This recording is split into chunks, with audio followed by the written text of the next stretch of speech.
Okay, so the next thing is here, when we are creating the pedestrian crossing, we must keep this point in our mind to give a safe access to these points, which are a the location of access to the properties.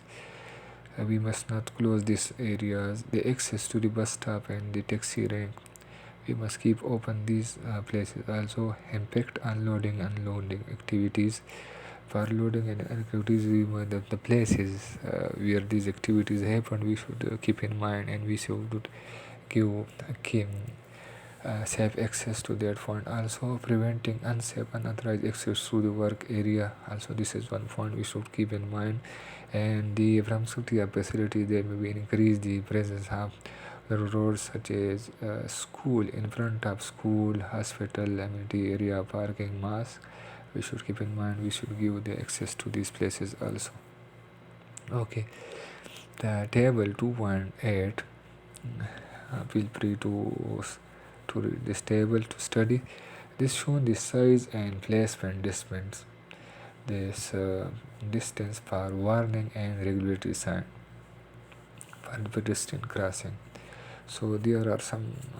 The first thing is 30 here. The first column is kilometer per hour speed. Then the next thing are the condition A, condition B, and the condition C. According to that speed, there are distance. So if you can see, there is 1, 2, 3, and for the 1, 2, 3, they are specifying below here what is 1, 2, 3, and condition A, B, C. Also in the table there is condition A, B, C.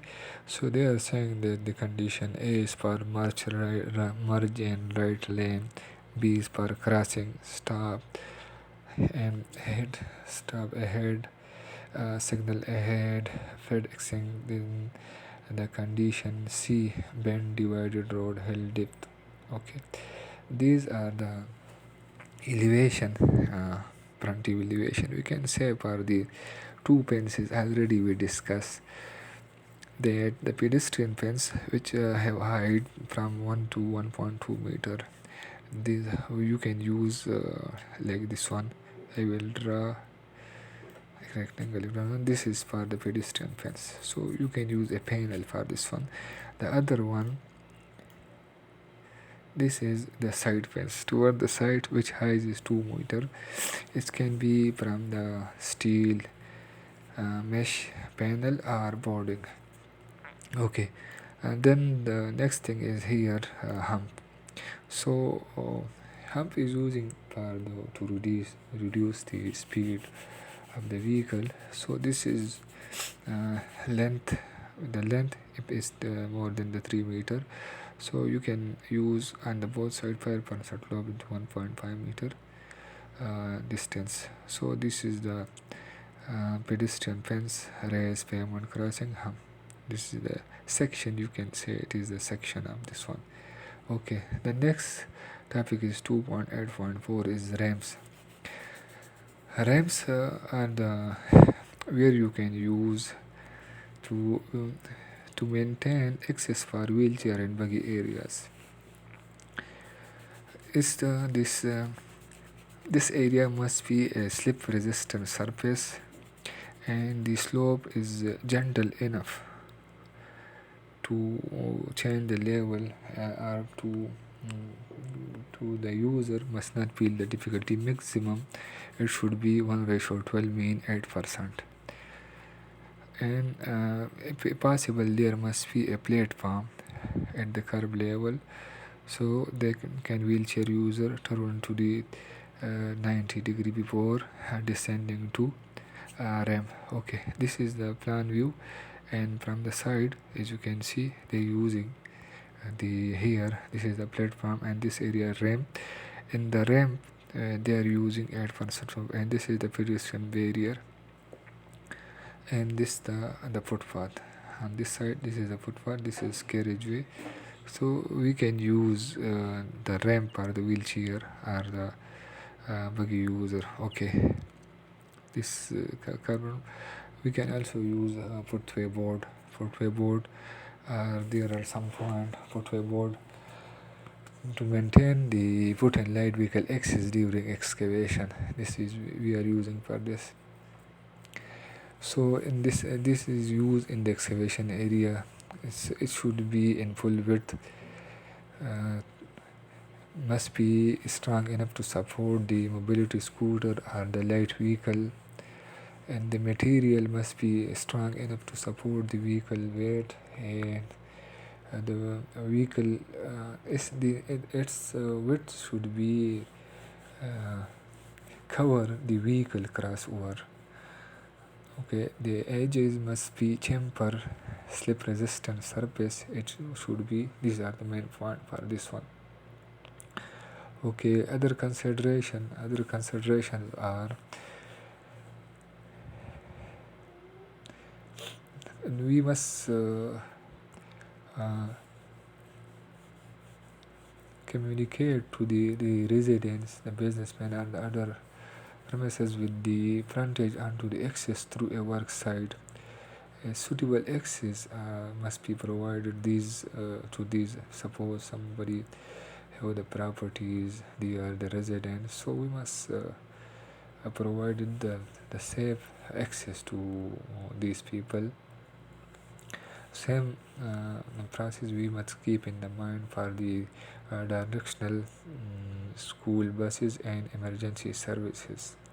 Okay, for the management of road work in urban areas, we must minimize the congestion and disruption to the other local residents and businesses. So for the local businesses and residents, we must minimize the congestion and disruption for their to access to their location.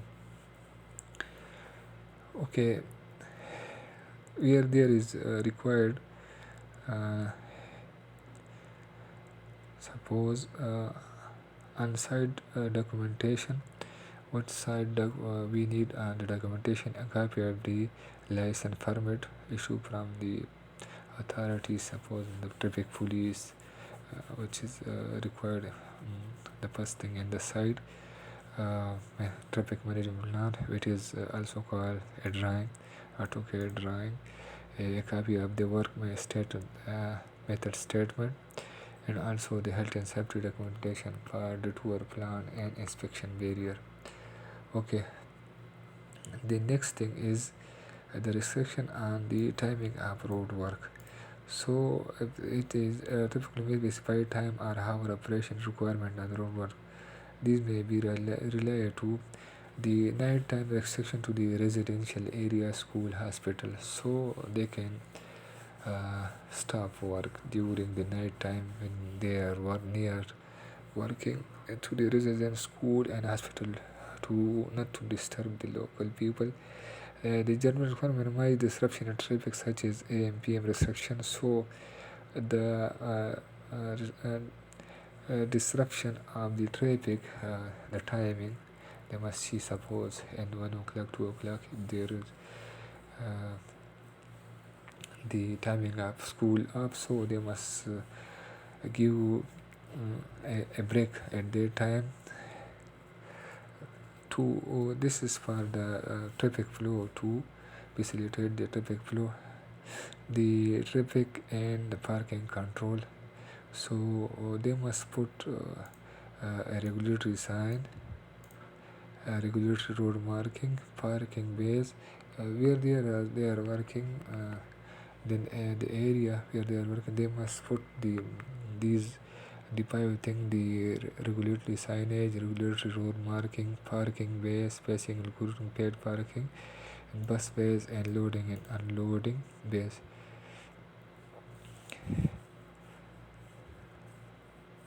And the last and the most important thing is the suspension of the traffic and parking control required the agreement of the traffic police. So each and every time you are creating a drawing, a sharp drawing, you must first and last taking approval from the traffic police before starting any